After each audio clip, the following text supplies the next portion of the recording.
Winner family. അപ്പോൾ നമുക്ക് എല്ലാവർക്കും അറിയാം, കുറച്ച് കാലങ്ങളായിട്ട് നമ്മളുടെ ഓൺലൈൻ സ്റ്റഡീസ് എന്ന് പറയുന്നത് അല്ലേ, പ്രത്യേകിച്ച് നമ്മുടെ കോവിഡിന് ശേഷം ഏറ്റവും കൂടുതലായിട്ട് നമ്മുടെ സ്റ്റുഡൻസിനെ ഹെൽപ്പ് ചെയ്തിട്ടുള്ള ഒരു പ്ലാറ്റ്ഫോമാണ് ഓൺലൈൻ പ്ലാറ്റ്ഫോംസ്. അപ്പം നമുക്കറിയാം, പഠനത്തിലാണെങ്കിലും അല്ലെ, നമുക്ക് ഒരുപാട് പ്രതിസന്ധികൾ വന്ന സമയത്ത് നമ്മളുടെ പഠനം സ്റ്റോപ്പ് ചെയ്തു പോകും, അല്ലെങ്കിൽ ക്ലാസ് റൂമുകളിലേക്ക് നമുക്ക് പോകാൻ പറ്റാത്തൊരവസ്ഥ വന്ന സമയത്ത് നമ്മളെല്ലാവരും ഹെൽപ്പ് ചെയ്ത് അല്ലെങ്കിൽ ഒരു വലിയ ഒരു മാറ്റം കൊണ്ടുവന്ന, ഇപ്പം വിദ്യാഭ്യാസത്തിലാണെങ്കിലും ബാക്കി എന്തൊരു മേഖലയിലാണെങ്കിലും നമ്മുടെ ഓൺലൈൻ ആയിട്ടുള്ള ഒരുപാട് കാര്യങ്ങൾ നമ്മളെ ഹെൽപ്പ് ചെയ്തിട്ടുണ്ട്. അപ്പം അതുകൊണ്ട് തന്നെ ആ ഒരു ഓൺലൈൻ, പ്രത്യേകിച്ച് ഈ വിദ്യാഭ്യാസ രംഗത്തിൽ ഓൺലൈൻ പ്ലാറ്റ്ഫോമുകൾ വളരെ കൂടുതലായിട്ട് നമുക്ക് ചുറ്റുമുണ്ട്. അത് ഒരുപാട് കുട്ടികളെ വളരെ നല്ല രീതിയിൽ ഹെൽപ്പും കൂടെ ചെയ്തിട്ടുണ്ട് അല്ലേ. അപ്പം അതുകൊണ്ട് തന്നെ നിങ്ങൾക്കറിയാം, ഒരുപാട് കുട്ടികൾ ഇപ്പം കേരളത്തിൽ പഠിക്കുന്ന, അല്ലെങ്കിൽ ഇവിടെ അല്ലേ മൊത്തത്തിൽ നമ്മൾ സ്റ്റുഡൻസിനെ എടുക്കുകയാണെങ്കിൽ ഏറ്റവും കൂടുതൽ അവർക്ക് ഇഷ്ടപ്പെടുന്നതും ഓൺലൈനായിട്ട് പഠിക്കാൻ തന്നെയാണ്. അതിപ്പോൾ ട്യൂഷൻ എന്നുണ്ടെങ്കിലും അല്ലെ, എന്തൊരു കാര്യമാണെങ്കിലും ഓൺലൈനായിട്ട് അവർക്ക് പഠിക്കാൻ വേണ്ടിയിട്ടുള്ള ഒരു ഇൻട്രസ്റ്റും കൂടി വരുന്ന നിങ്ങൾ കണ്ടിട്ടുണ്ട്. പക്ഷേ ഈ ഓൺലൈൻ പ്ലാറ്റ്ഫോംസിന് ഒരുപാട് പ്രശ്നങ്ങൾ കൂടെ ഉണ്ട് അല്ലേ. ഒരുപാട് പ്രശ്നം എന്ന് വെച്ച് കഴിഞ്ഞാൽ വേറൊന്നുമല്ല, ഇപ്പോൾ ഓൺലൈൻ ആയിട്ടുള്ള പ്ലാറ്റ്ഫോംസിൽ നോക്കിയിട്ട് പഠിക്കുന്ന രണ്ട് ടൈപ്പ് ഓഫ് സ്റ്റുഡൻസ് ഉണ്ട്. ഒരു കുട്ടിക്ക് ഏറ്റവും ബെസ്റ്റ് ആയിട്ടുള്ള ഒരു മാർക്കിലേക്ക് എത്തുന്നു, അല്ലെങ്കിൽ തീരെ പഠിക്കാത്ത ഒരു കുട്ടീനെ അല്ലെ അവരെ പാസ്സാക്കുന്ന രീതിയിൽ, അല്ലെങ്കിൽ ഏറ്റവും ബെസ്റ്റ് ആയിട്ടുള്ള ഒരു സ്കോറിലേക്ക് അവരെ എത്തിക്കാനുള്ള ഒരു മാറ്റം, അല്ലെങ്കിൽ ഒരുപാട് പേർക്ക് ഈ ഓൺലൈൻ പ്ലാറ്റ്ഫോംസ് കൊണ്ട് ഇത്രയും നല്ല ഒരു കാര്യം സംഭവിച്ചിട്ടുണ്ട്. പക്ഷെ ചില ആൾക്കാരുണ്ട്, ഈ ഓൺലൈൻ പ്ലാറ്റ്ഫോംസിനെ ഡിപ്പെൻഡ് ചെയ്തുകൊണ്ട് അവരുടെ മാർക്സ് വളരെ കുറഞ്ഞു പോയിട്ടുണ്ട്. അപ്പം നിങ്ങൾ ആലോചിച്ച് നോക്കുക, എന്തുകൊണ്ടാണ്? ഇവർക്ക് കിട്ടുന്നത് രണ്ടും സെയിം ആയിട്ടുള്ള കണ്ടന്റുകളാണ് അല്ലേ. ഇപ്പം നിങ്ങൾ യൂട്യൂബിലാണെങ്കിലും ലൈവ് ക്ലാസ്സുകളാണെങ്കിലും എന്താണെങ്കിലും ഈ രണ്ട് വിഭാഗക്കാർക്കും കിട്ടുന്ന കാര്യം എന്ന് പറയുന്നത് കറക്റ്റായിട്ട് സെയിം ആയിട്ടുള്ള കാര്യമാണ്.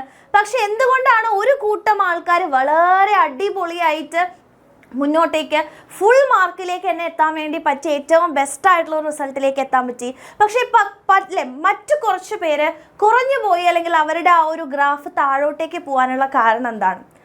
അത് വേറൊന്നുമല്ല, ഈ ഓൺലൈൻ പ്ലാറ്റ്ഫോംസിനെ നല്ല രീതിയിൽ പഠിക്കാൻ, അല്ലെങ്കിൽ അതിൻ്റെ ആ കറക്റ്റ് ആയിട്ടുള്ള വേയിൽ പഠിക്കാത്തത് കൊണ്ടാണ് അവർക്ക് ഈ ഒരു താഴോട്ടേക്ക് പോകാൻ വേണ്ടി പറ്റിയത്. അപ്പോൾ ഈ ഒരു വീഡിയോയിൽ എങ്ങനെയാണ് ബെസ്റ്റ് ആയിട്ട് നമ്മുടെ ഓൺലൈൻ ആയിട്ടുള്ള പ്ലാറ്റ്ഫോംസിനെ ഉപയോഗിച്ചുകൊണ്ട് ഓൺലൈൻ സ്റ്റഡി ഏറ്റവും ബെസ്റ്റ് ആയിട്ട് എങ്ങനെ ചെയ്യാൻ വേണ്ടി പറ്റും എന്നതാണ് എൻ്റെ കുട്ടികൾക്ക് ഞാൻ ഈ ഒരു വീഡിയോയിലൂടെ പറഞ്ഞു തരാൻ പോകുന്നത്. അപ്പോൾ ഈ ഒരു വീഡിയോ നിങ്ങൾ ഫുൾ ആയിട്ട് കാണുക മക്കളെ, മാക്സിമം നിങ്ങളുടെ ഫ്രണ്ട്സിന് ഷെയർ ചെയ്യാം. അപ്പോൾ വീഡിയോ തുടങ്ങുന്നതിന് മുമ്പ് ഏറ്റവും ഇമ്പോർട്ടൻ്റ് ആയിട്ട് മിസ്സിന് പറയാനുള്ള കുറച്ച് ചോദ്യങ്ങളാണ് ഞാൻ നിങ്ങളോട് ചോദിക്കാൻ വേണ്ടി പോകുന്നത്. വേറെ ഒന്നുമല്ല, അതായത് നിങ്ങൾ സ്വന്തമായിട്ട് അനലൈസ് ചെയ്യുക. ഞാൻ ഈ ക്വസ്റ്റ്യൻസ് ചോദിക്കുന്ന സമയത്ത് ഞാൻ ഇങ്ങനെ ചെയ്യുന്നുണ്ടോ എന്നുള്ളത് നിങ്ങൾ അനലൈസ് ചെയ്യാൻ വേണ്ടി ശ്രമിക്കുക. അപ്പോൾ ആദ്യത്തെ കാര്യം എന്ന് പറയണ ഒന്നുമില്ല, നിങ്ങൾ ഓൺലൈനായിട്ട് സ്റ്റഡി ചെയ്യുമ്പോൾ നമുക്കറിയാം, നമ്മുടെ വീട്ടിൽ നമുക്ക് ഏറ്റവും കംഫർട്ടായിട്ടുള്ള ഒരു പ്ലേസിലിരുന്ന് പഠിക്കാൻ വേണ്ടി പറ്റും എന്നുള്ളത് ഓൺലൈൻ സ്റ്റഡീസിനെ അപേക്ഷിച്ച് നോക്കുമ്പോൾ അത് വളരെ ഇമ്പോർട്ടൻ്റ് ആയിട്ടുള്ള ഒരു കാര്യമാണ്, അല്ലെങ്കിൽ ഭയങ്കര സുഖമാണല്ലേ. അത് നമുക്ക് ഇഷ്ടപ്പെട്ടിട്ടുള്ള നമ്മുടെ കംഫർട്ടായിട്ടുള്ള ഒരു പ്ലേസിലിരുന്ന് പഠിക്കാൻ വേണ്ടി പറ്റും, നമ്മളെ ആരും കാണുന്നില്ല. അപ്പോൾ വളരെ ഈസിയാണത്. അപ്പോൾ നിങ്ങൾ ആലോചിച്ച് നോക്കുക, എൻ്റെ ആദ്യത്തെ ചോദ്യം എന്ന് പറയുന്നത്, നിങ്ങൾ ചെയറും ടേബിളിലും ഇരുന്നു കൊണ്ട് തന്നെയാണോ പഠിക്കുന്നത് അല്ലേ? പ്രോപ്പറായിട്ട് നിങ്ങൾ പഠിക്കാൻ വേണ്ടിയിട്ട് ഒരു ടേബിളിൽ കൃത്യമായിട്ട് നിങ്ങളുടെ ബുക്കുകളും പെന്നുകളും എല്ലാ കാര്യങ്ങളും എടുത്ത് ചെയറിലിരുന്ന് കൃത്യമായിട്ട് ഹെഡ്സെറ്റും അതുപോലെ തന്നെ എങ്ങനെയാണെങ്കിലും കാര്യങ്ങളെല്ലാം കൃത്യമായിട്ട് പഠിക്കണം എന്ന രീതിയിൽ ഡിസ്ട്രാക്റ്റഡ് ആവാതെ നിങ്ങൾ ഇരിക്കുന്നുണ്ടോ? അതോ നിങ്ങൾ ബെഡിൽ ഇരിക്കില്ലേ? നമുക്കറിയാം, രാവിലെ എണീക്കുന്നു, ഓൺലൈൻ ക്ലാസ് ആയതുകൊണ്ട് തന്നെ നമ്മളെ ഒന്നും കാണുന്നില്ല, സോ ബെഡിലിരിക്കാം അല്ലെ. പല സ്ഥലങ്ങളിലും പുറത്ത് എവിടെയെങ്കിലുമൊക്കെ പോയിട്ട് നമ്മുടെ പരിപാടികളുടെ ഇടയിലൂടെയാണോ നിങ്ങൾ ഓൺലൈൻ ആയിട്ടുള്ള ക്ലാസ്സസ് കേൾക്കുന്നത്, പഠിക്കുന്നത് എന്നുള്ളത് നിങ്ങൾ ചെക്ക് ചെയ്യുക. ഇതിലേത് വിഭാഗത്തിലാണ് ഞാൻ പെടുന്നതെന്ന് ചിന്തിക്കാം. അടുത്തത് ഡിസ്ട്രാക്റ്റഡ് ബൈ മെസ്സേജസ് അല്ലേ. അതായത് നമുക്കറിയാം, നമ്മളിപ്പോൾ പല ആൾക്കാരും ലാപ്ടോപ്സിലാണെങ്കിലും മൊബൈൽ ഫോൺസിലാണെങ്കിലും കൂടുതലായിട്ടുള്ള ആൾക്കാർ മൊബൈൽ ഫോണുകളിലാണ് നമ്മുടെ ഇത്തരത്തിലുള്ള ഓൺലൈൻ ആയിട്ടുള്ള ക്ലാസ്സസ് കാണുന്നത്. അപ്പോൾ ഈ ഓൺലൈൻ ആയിട്ടുള്ള ക്ലാസ്സസ് കാണുമ്പോൾ തന്നെ നമുക്കറിയാം, നമുക്ക് ഈ ഒരു ആപ്പ് മാത്രമല്ല അല്ലേ നമ്മുടെ മൊബൈൽ ഫോണിലുള്ളൂ. ഒരുപാട് വേറെ ഇൻസ്റ്റഗ്രാം ഉണ്ട്, വാട്സാപ്പ് ഉണ്ട് അല്ലെ, ഫേസ്ബുക്ക് ഉണ്ട്, ട്വിറ്റർ ഉണ്ട്, അങ്ങനെ ഒരുപാട് എന്തുണ്ട്, ആപ്പുകളുണ്ട്. അപ്പം അതിലെല്ലാം നമ്മൾ നെറ്റ് ഓൺ ചെയ്യുന്നത് കൊണ്ട് തന്നെ നോട്ടിഫിക്കേഷൻസ് വരാനുള്ള കാരണങ്ങളുണ്ട്. ചിലപ്പോൾ പെട്ടെന്ന് നിങ്ങളുടെ ഒരു ഫ്രണ്ട് മെസ്സേജ് ചെയ്യുന്ന സമയത്ത് മുകളിലൂടെ പോപ്പപ്പ് ചെയ്ത് വരുന്ന സമയത്ത് നമ്മൾ ചെയ്തുകൊണ്ടിരിക്കുന്ന ആ ഒരു സാധനം നിങ്ങൾ സ്റ്റോപ്പ് ചെയ്തുകൊണ്ട് മെസ്സേജ് വായിക്കാൻ വേണ്ടി പോകുന്നുണ്ടോ എന്ന് നോക്കുക. ഇല്ലെങ്കിൽ നിങ്ങളുടെ ഒരു ഫ്രണ്ട് പുതിയൊരു റീൽ പോസ്റ്റ് ചെയ്തിട്ടുണ്ട്, അപ്പോൾ നിങ്ങൾ അതിൻ്റെ നോട്ടിഫിക്കേഷൻ നിങ്ങൾ കാണുക, അല്ലെങ്കിൽ നിങ്ങൾക്ക് ഏറ്റവും ഇൻട്രസ്റ്റഡ് ആയിട്ടുള്ള ഒരു കാര്യം നിങ്ങൾ നോട്ടിഫിക്കേഷനിൽ കാണുകയാണെങ്കിൽ ആ ഒരു ഓൺലൈൻ സ്റ്റഡി നിങ്ങൾ സ്റ്റോപ്പ് ചെയ്തുകൊണ്ട്, അല്ലെങ്കിൽ ഇപ്പം തിരിച്ചു വരും എന്ന് വിചാരിച്ചിട്ടാണെങ്കിൽ പോലും നിങ്ങളത് ആ മെസ്സേജസ് ക്ലിക്ക് ചെയ്തുകൊണ്ട് നിങ്ങൾ ഡിസ്ട്രാക്റ്റഡ് ആയിട്ട് പോകുന്നുണ്ടോ എന്നുള്ളത് നിങ്ങൾ ആലോചിക്കുക. അതിൽ പെടുന്ന ആളാണോ? അല്ലെങ്കിൽ ഓക്കെ, നോട്ടിഫിക്കേഷൻസ് ഒന്നും എനിക്ക് ബാധകമല്ല, ഞാൻ സ്റ്റഡി ചെയ്തുകൊണ്ടിരിക്കുകയാണ്, സോ ഞാൻ അതിൽ മാത്രമാണ്, അത് കഴിഞ്ഞിട്ടേ ഞാൻ ഇനി വേറെ എന്തും ചെയ്യുള്ളൂ എന്ന് വിചാരിച്ച് അങ്ങനെ പഠിക്കുന്ന മക്കളാണോ എന്നുള്ളതും കൂടെ നിങ്ങൾ എന്ത് ചെയ്യുക, ആലോചിക്കുക. അടുത്തത് മിസ്സിന് ചോദിക്കാനുള്ള ഒന്നുമില്ല. നമ്മൾ ഓരോ ക്ലാസ്സുകൾ കഴിയുമ്പോഴും, നിങ്ങളിപ്പോൾ ഓൺലൈൻ ആയിട്ടുള്ള ക്ലാസ് ആയതുകൊണ്ട് നമ്മൾ പലപ്പോഴും വിചാരിക്കും ഇനിയിപ്പോൾ എന്തെങ്കിലും ഡൗട്ട്സ് ഉണ്ടെങ്കിൽ വീണ്ടും കാണാം. ശരിയാണ്. പക്ഷേ എല്ലാ ക്ലാസ്സുകളും കഴിയുമ്പോൾ നമുക്കറിയാം ക്ലാസ് കഴിഞ്ഞാൽ അത് മറന്നു പോകും അല്ലേ? അപ്പോൾ അത് റിവിഷൻ ചെയ്യുന്നുണ്ടോ എന്നുള്ള കാര്യം ഒന്ന് ആലോചിച്ച് നോക്കുക. എല്ലാ ക്ലാസ് കഴിയുമ്പോഴും നിങ്ങൾ റിവിഷൻ ചെയ്യുന്നുണ്ടോ എന്നുള്ളത് ചിന്തിക്കുക. അതിൽ ഞാൻ പെടുന്നുണ്ടോ എന്ന് നോക്കുക. അടുത്തത്, നമ്മൾ ഓരോ ടോപ്പിക്കുകൾ പഠിക്കുമ്പോൾ അല്ലെങ്കിൽ ഓരോ ചാപ്റ്റർ പഠിക്കുമ്പോൾ നമ്മൾ അറ്റ് ലാസ്റ്റ് എന്തിനാണ്? എക്സാംസ് എഴുതാനാണ് പോകുന്നത്. എക്സാംസിൽ ക്വസ്റ്റ്യൻസ് ആണ് ഉണ്ടാവുക അല്ലേ? അപ്പം നിങ്ങൾ ക്വസ്റ്റ്യൻസിന് കൂടുതൽ ഇമ്പോർട്ടൻസ് കൊടുക്കുന്നുണ്ടോ? അല്ലെങ്കിൽ ഒരു ചാപ്റ്റർ പഠിച്ചതിന് ശേഷം നിങ്ങൾ ക്വസ്റ്റ്യൻസ് ചെയ്യാൻ വേണ്ടി സമയം കണ്ടെത്തുന്നുണ്ടോ? അല്ലെങ്കിൽ ക്വസ്റ്റ്യൻസിലേക്ക് അറ്റൻഷൻ നിങ്ങൾ കൊടുക്കുന്നുണ്ടോ എന്നുള്ള കാര്യം ഒന്ന് ചിന്തിക്കുക. അറ്റൻഷൻ കൊടുക്കുന്നുണ്ടോ? അതോ ഞാൻ ടോപ്പിക്സ് മാത്രം പഠിച്ചു പോകുന്നു, എന്തൊക്കെയോ ചെയ്യുന്നു, ഞാൻ ചാപ്റ്റർ പഠിക്കുന്നുണ്ട്, ക്വസ്റ്റ്യൻസ് ഒക്കെ ഇനി എക്സാമിന് വരുമ്പോൾ എഴുതാം, ആ ഒരു രീതിയിലാണോ ചിന്തിക്കുന്നത് എന്നുള്ളത് ആലോചിക്കുക. അടുത്തത് വേറെ ഒന്നുമല്ല, നമ്മൾ ടെസ്റ്റുകൾ ഉണ്ടാവാറുണ്ട് അല്ലേ? ഓരോ ചാപ്റ്റേഴ്സ് കഴിയുമ്പോൾ നിങ്ങൾക്ക് യൂണിറ്റ് ടെസ്റ്റുകൾ ഉണ്ടാവും, അതുപോലെ തന്നെ ഓണം എക്സാംസ്, ക്രിസ്മസ് എക്സാംസ്, ഇങ്ങനെ ഒരുപാട് എക്സാമുകൾ വരാറുണ്ട്. അപ്പോൾ ഈ ഒരു എക്സാമുകൾ കഴിയുമ്പോഴും ഈവൻ ദോ നിങ്ങളുടെ ഒരു ചെറിയ ഒരു ടോപ്പിക് ടെസ്റ്റ് ആണെങ്കിൽ പോലും, അല്ലെങ്കിൽ ഒരു ചാപ്റ്റർ ടെസ്റ്റ് ആണെങ്കിൽ പോലും, അതിൻ്റെ റിസൾട്ട് വന്നതിന് ശേഷം എല്ലാവർക്കും ഫുൾ മാർക്ക് കിട്ടിക്കൊള്ളുന്നില്ല അല്ലേ? അപ്പോൾ എവിടെയൊക്കെയാണ് നിങ്ങളുടെ മാർക്കുകൾ പോയത് എന്നുള്ള കാര്യം നിങ്ങൾ ചെക്ക് ചെയ്യാറുണ്ട്. എവിടെയൊക്കെയാണ് എനിക്ക് മിസ്റ്റേക്സ് പറ്റി എൻ്റെ മാർക്കുകൾ പോയത് എന്നുള്ളത് കറക്റ്റായിട്ട് നിങ്ങൾ ടെസ്റ്റ് എഴുതി കഴിഞ്ഞാൽ ആ ആൻസർ ഷീറ്റ് കിട്ടുന്ന സമയത്ത് നിങ്ങളത് അനലൈസ് ചെയ്യാറുണ്ടോ? നിങ്ങളുടെ ആ ഓരോ ക്വസ്റ്റ്യൻസിലെയും മിസ്റ്റേക്സ് നിങ്ങൾ മാറ്റി ആ മിസ്റ്റേക്സ് നിങ്ങൾ പഠിക്കുന്നുണ്ടോ അല്ലേ? ആ തെറ്റ് പറ്റിയത് ശരിയായ ഉത്തരത്തിലേക്ക് നിങ്ങൾ റെഫർ ചെയ്ത് പഠിക്കുന്നുണ്ടോ എന്നുള്ളതാണ് മിസ്സിൻ്റെ അടുത്ത ചോദ്യം. ഇത്രയും കാര്യങ്ങൾ നിങ്ങൾ നോക്കിക്കഴിഞ്ഞാൽ തന്നെ നിങ്ങളുടെ ഏറ്റവും ഇമ്പോർട്ടൻ്റ് ആയിട്ടുള്ള പ്രശ്നങ്ങൾ നമുക്ക് മനസ്സിലായില്ലേ? ഇത് തന്നെയാണ് പ്രശ്നം. അപ്പം ഇത്തരം പ്രശ്നങ്ങൾ നമ്മൾ മാറ്റിയെടുക്കുകയാണെന്നുണ്ടെങ്കിൽ ഓഫ് കോഴ്സ് ഇത് വലിയ പ്രശ്നങ്ങൾ തന്നെയാണ്. അപ്പോൾ ഈ കാര്യങ്ങൾ നിങ്ങൾ മാറ്റിയെടുക്കുകയാണെന്നുണ്ടെങ്കിൽ, കറക്റ്റായിട്ട് നിങ്ങൾ പഠിച്ചു പോകാൻ വേണ്ടി തയ്യാറാണെന്നുണ്ടെങ്കിൽ ഓഫ് കോഴ്സ് നിങ്ങൾക്ക് ഓൺലൈൻ സ്റ്റഡി ഏറ്റവും ബെസ്റ്റായിട്ടുള്ളൊരു നമുക്ക് ടൈം ലാഭിക്കാനും അല്ലേ, ബാക്കിയുള്ള എല്ലാത്തിനെയും അപേക്ഷിച്ച് ഏറ്റവും എഫക്റ്റീവായിട്ടുള്ള ഒരു വേ ഓഫ് സ്റ്റഡി എന്ന് പറയുന്നത് ഓൺലൈൻ തന്നെയാണ്.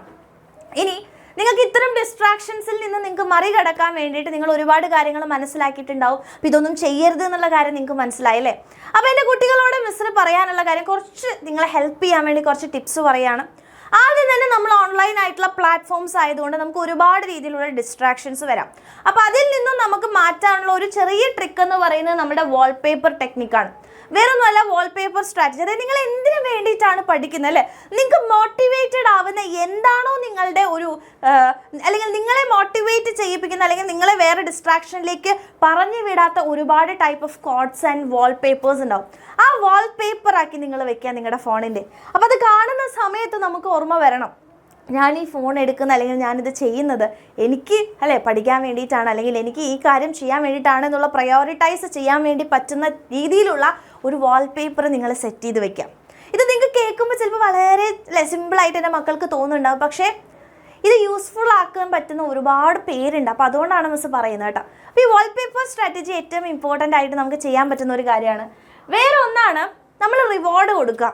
അതായത് ഇപ്പോൾ ഞാനൊരു ഓൺലൈനിൽ ഇരിക്കുകയാണ്, ഞാനൊരു ലെക്ചർ കേൾക്കുകയാണ്. അപ്പോൾ ആ ലെക്ചർ കേട്ടതിന് ശേഷം എനിക്ക് കറക്റ്റായിട്ട് പഠിക്കുകയാണെന്നുണ്ടെങ്കിൽ അതിനുശേഷം നിങ്ങൾ കുറച്ച് സമയം നിങ്ങൾക്ക് റിവാർഡ് ചെയ്യാം. അതായത് നിങ്ങൾക്ക് ഏറ്റവും ഇഷ്ടമുള്ള എന്തെങ്കിലും കാര്യം നിങ്ങൾക്ക് തന്നെ ഗിഫ്റ്റ് ചെയ്യാം. ഇപ്പോൾ ചിലപ്പോൾ ഐസ്ക്രീം കഴിക്കുകയാണെങ്കിൽ സിമ്പിളായിട്ടുള്ള കാര്യങ്ങളാണ്, വലിയ വലിയ കാര്യങ്ങളൊന്നുമല്ല. അല്ലെങ്കിൽ നിങ്ങൾക്ക് ഫേവറേറ്റ് ആയിട്ടുള്ള യൂട്യൂബിലുള്ളൊരു ഷോ, ആ ഷോ കാണാം അല്ലെങ്കിൽ നിങ്ങൾക്ക് ഏതെങ്കിലും വ്ളോഗ്സ് കാണാനുണ്ടെങ്കിൽ ആ വ്ളോഗ് കാണുന്നു, അല്ലെങ്കിൽ ഏതെങ്കിലും ഒരു സിനിമ കാണാൻ വേണ്ടി നിങ്ങൾ സമയം കണ്ടെത്തുന്നു. അപ്പോൾ എന്താണോ എൻ്റെ കുട്ടികൾക്ക് ഫേവറേറ്റ് ആയിട്ടുള്ള സാധനം, അപ്പോൾ ഇത്ര കാര്യം ഞാൻ ചെയ്ത് കഴിഞ്ഞു കഴിഞ്ഞാൽ ഞാൻ എനിക്ക് റിവാർഡായിട്ട് ഇത് കൊടുക്കും. അപ്പോൾ എൻ്റെ കുട്ടികൾക്കറിയാം നിങ്ങളുടെ ഏറ്റവും ഫേവറേറ്റ് ആയിട്ടുള്ള കാര്യം എന്താണെന്നുള്ളത്. അത് നിങ്ങൾക്ക് റിവാർഡ് ചെയ്യുക. ചെറിയ രീതിയിൽ അല്ലെങ്കിൽ പാരൻസുമായിട്ട് സംസാരിക്കുക, അല്ലെങ്കിൽ മ്യൂസിക് കേൾക്കുക, അല്ലെങ്കിൽ പുറത്തോട്ടേക്ക് പോവുക, അല്ലെങ്കിൽ എന്തെങ്കിലും നല്ല ഫുഡ് കഴിക്കാൻ വേണ്ടി പോവുക, അല്ലെങ്കിൽ ഇഷ്ടപ്പെട്ട ഷോസ് കാണണമെങ്കിൽ അതിന് വേണ്ടി സമയം, അല്ലെങ്കിൽ ഇൻസ്റ്റാഗ്രാമിൽ നിങ്ങൾ കുറച്ച് സമയം സ്പെൻഡ് ചെയ്യുക. അപ്പോൾ ഇഷ്ടമുള്ള ആ ഒരു റിവാർഡ് നിങ്ങൾ കുറച്ച് സമയത്തേക്ക് കൊടുക്കുക. ആ സമയം കഴിഞ്ഞു കഴിഞ്ഞാൽ വീണ്ടും നിങ്ങൾ തിരിച്ചു വരാൻ വേണ്ടി ശ്രമിക്കുക. ഓക്കെ. ആൻഡ് ഏറ്റവും ഇമ്പോർട്ടൻ്റ് ആയിട്ട് നമ്മൾ ഓൺലൈൻ സ്റ്റഡീസിൽ വരുന്ന സമയത്ത് മിസ്സിന് പറയാനുള്ള ഒരു കാര്യം, നിങ്ങൾക്ക് ഒരുപാട് ലൈവ് ക്ലാസ്സസ് കിട്ടാറുണ്ടല്ലേ. ഇപ്പോൾ നമ്മുടെ എക്സാമിനർ ആണെങ്കിൽ തന്നെ നിങ്ങൾക്ക് യൂട്യൂബിലാണെങ്കിലും അതുപോലെ തന്നെ ബാച്ചുകളിലാണെങ്കിലും നിങ്ങൾക്ക് ഒരുപാട് ലൈവ് സെഷൻസ് വെക്കാറുണ്ട്. അപ്പോൾ ഈ ലൈവ് സെഷൻസ് വളരെ ഇമ്പോർട്ടൻ്റ് ആണ്. നമ്മൾ വിചാരിക്കും ലൈവ് സെഷൻസിൻ്റെ കാര്യമൊന്നുമില്ല, നമുക്ക് ലൈവ് കഴിഞ്ഞു കഴിഞ്ഞാൽ നമുക്ക് 2x അല്ലെ സ്പീഡ് കൂട്ടിയിട്ടൊക്കെ കാണാൻ പറ്റുമല്ലോ. പക്ഷെ പലപ്പോഴും ഈ ഓൺലൈനായിട്ട് പഠിക്കുന്ന ഓരോ മക്കളുടെയും പ്രശ്നം എന്താണെന്ന് വെച്ചാൽ നമ്മൾ റെക്കോർഡഡ് ആയിട്ട് കാണുകയാണെങ്കിലും നമ്മൾ ഈ 1x 2x ഇട്ട് കഴിഞ്ഞാൽ നമുക്കത് കണ്ടു തീർക്കാൻ, ഒരു 3 അവറിൻ്റെ ലെക്ചർ ആണെങ്കിൽ അത് കണ്ടു തീർക്കാൻ 5 മണിക്കൂറൊക്കെ പിടിക്കും നിങ്ങൾ ചെയ്ത് വരുമ്പോൾ. പക്ഷേ അതിന് പുറമെ നിങ്ങൾ ലൈവായിട്ട് ഇരിക്കുകയാണെങ്കിൽ ആ ടീച്ചറിൻ്റെ കൂടെ നിങ്ങൾ പോകുമ്പോൾ ആ ഒരു സ്പീഡും ആ ഒരു അറ്റൻഷനും ആ സമയത്ത് നിങ്ങൾക്ക് കിട്ടും. അപ്പോൾ അത്രയും സമയം അത് യൂസ്ഫുൾ ആയിട്ട് ഫീൽ ചെയ്യും. ഇപ്പോൾ ഒരു 1 ഷോട്ടിൻ്റെ ലൈവാണ് നിങ്ങൾ അറ്റൻഡ് ചെയ്യുകയാണെങ്കിൽ ഓഫ് കോഴ്സ് ആ ഒരു ചാപ്റ്റർ നിങ്ങൾ കറക്റ്റായിട്ട് അറ്റൻഡ് ചെയ്തിരിക്കുകയാണ്, അതിൻ്റെ കൂടെ തന്നെ നിങ്ങൾ നോട്ട്സ് എഴുതി പോവുകയാണെന്നുണ്ടെങ്കിൽ ഓഫ് കോഴ്സ് അത് ഏറ്റവും എഫക്റ്റീവ് ആയിട്ടുള്ള ഒരു കാര്യമാണ്. അപ്പോൾ ടോപ്പേഴ്സിൻ്റെ ഏറ്റവും ഇമ്പോർട്ടൻ്റ് ആയിട്ടുള്ളൊരു കാര്യം ലൈവ് സെഷൻസ് ഒരുപാട് അറ്റൻഡ് ചെയ്യുക. ആ അറ്റൻഡ് ചെയ്യുന്ന സമയത്ത് കൃത്യമായിട്ട് നോട്ട്സും കൂടെ എന്ത് ചെയ്യുക, എഴുതി പോവുകയാണെന്നുണ്ടെങ്കിൽ അതിനുശേഷം അതിൻ്റെ ലൈവ് നോട്ട്സ് കിട്ടും. അപ്പോൾ ആ നോട്ട്സ് കിട്ടുമ്പോൾ വളരെ നിങ്ങൾക്ക് അടിപൊളിയായിട്ട് പഠിക്കാൻ വേണ്ടി അത് ഒന്നും കൂടെ നിങ്ങൾക്ക് നല്ലതായിരിക്കും, റിവൈസ് ചെയ്യാനും നല്ലതായിരിക്കും. ഓക്കെ. പക്ഷേ എന്നാലും കുറച്ച് എക്സെപ്ഷണൽ കുട്ടികളുണ്ടാവും, അതായത് റെക്കോർഡഡ് ആയിട്ട് അത് പ്രോപ്പറായിട്ട് റെക്കോർഡഡ് ആയിട്ട് കണ്ട് അത് യൂസ്ഫുൾ ആയിട്ട് തോന്നുന്ന ആൾക്കാരുണ്ടാവും. അത് പ്രശ്നമേ അല്ല. അങ്ങനെ നിങ്ങൾക്ക് തോന്നുകയാണെങ്കിൽ അത് കണ്ടിന്യൂ ചെയ്യുക. ബാക്കിയുള്ളവരുടെ കാര്യമാണ് ഞാൻ പറഞ്ഞത്. ഓക്കെ. അപ്പം ഇത്തരം കാര്യങ്ങളിൽ നിങ്ങൾ ചെറുതായിട്ടൊന്ന് ശ്രദ്ധിക്കുകയാണെന്നുണ്ടെങ്കിൽ നിങ്ങൾക്ക് ഏറ്റവും ബെസ്റ്റ് ആയിട്ടുള്ള റിസൾട്ടിലേക്ക് എത്താൻ വേണ്ടി പറ്റുന്ന, നിങ്ങളെ ഹെൽപ്പ് ചെയ്യാൻ ഒരുപാട് പേര് ഇവിടെ ഉണ്ട്. അപ്പം നിങ്ങളുടെ കൂടെ തന്നെ എക്സാമിനർ കുറേ വർഷങ്ങളായിട്ടുണ്ട്. അപ്പോൾ ഇനിയും നിങ്ങളുടെ കൂടെ തന്നെ ഉണ്ടാവും. അതുപോലെ നമ്മുടെ ബാച്ചിലേക്കൊക്കെ ജോയിൻ ചെയ്ത് പഠിക്കാൻ ആഗ്രഹിക്കുന്ന ഒരുപാട് മക്കളുണ്ടാവും അല്ലേ. അപ്പോൾ അവരൊക്കെ എന്ത് ചെയ്യുക, ബാച്ചിലേക്ക് ജോയിൻ ചെയ്യാൻ താല്പര്യം ഉണ്ടെങ്കിൽ നിങ്ങൾ ഈ താഴെ കാണുന്ന നമ്പറിലേക്ക് മെസ്സേജ് ചെയ്യുക, എൻ്റെ അടിപൊളിയായിട്ട് ജോയിൻ ചെയ്യുക. അപ്പോൾ ഓൺലൈനായിട്ടുള്ള ഒരു പ്ലാറ്റ്ഫോമുകൾ ഒരിക്കലും മോശമല്ല. അത് കറക്റ്റായിട്ട് വിനിയോഗിക്കുകയാണെന്നുണ്ടെങ്കിൽ, അത് ഉപയോഗിക്കുകയാണെന്നുണ്ടെങ്കിൽ നിങ്ങൾക്ക് ഉറപ്പായിട്ടും നല്ലൊരു റിസൾട്ടിലേക്ക്, ഫുൾ മാർക്കിലേക്ക് തന്നെ എത്താൻ പറ്റും. അതിന് ഒരുപാട് റിസൾട്ട് നിരത്താൻ വേണ്ടി എക്സാമിനറിൻ്റെ കയ്യിലുണ്ട്. അപ്പോൾ ഒരേ ഒരു കാര്യം ശ്രദ്ധിക്കുക, ഞാൻ ചെയ്യുന്നത് കറക്റ്റാണോ, കറക്റ്റ് അല്ല എന്നുണ്ടെങ്കിൽ എപ്പോൾ തന്നെ സ്റ്റോപ്പ് ചെയ്യുക, മാറാം. ഓക്കെ. അപ്പോൾ അത്ര മാത്രമാണ് മിസ്സിന് പറയാനുള്ളത്. അപ്പോൾ അടിപൊളിയായിട്ട് പഠിക്കാൻ മക്കളെ. All the very best. അപ്പോൾ ഈ വർഷം നമ്മൾ എക്സാമിനറിൻ്റെ കൂടെ തകർക്കും. Thank you.